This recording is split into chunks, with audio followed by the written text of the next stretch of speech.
Talagang sayad mo. Hindi ko naman ikakaila. Bakit ba gustong-gusto mong ipahamak ang sarili mo ng ganito? Ginagawa mo ba yon sa ngalan ng magandang performance? Ewan.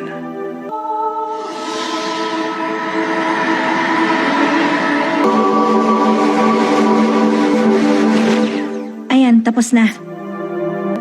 Konektado na ulit 100%. Magaling.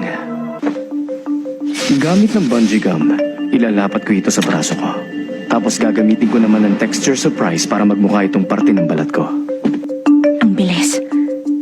Kahit siguro isang Nenmaster maloloko niya sa bilis niya. Siya nga pala, bungee gum ang pinangalan ko rito dahil nung bata pa ako, yun ang pangalan ng paborito kong bubble gum na lagi kong binibili. Salamat sa trivia pero hindi ko tinatanong. At yung pangalan texture surprise naman, galing sa pangalan ng mga sticker na libre kasama ng sikat na chichirya noon. Masarap din yun. Wala akong pakialam. Bayad mo. Dali na. Nagmamadali ako. Walang problema, ide-deposit ko yung pera sa account mo. Ah, ganon? Okay. Ang lamig mo naman sa customer mo. O siya. Aalis na ako. Agad-agad? Natural. Nagawa ko ng trabaho ko, di ba? Baka naman gusto mong saluhan ako sa hapunan mamaya.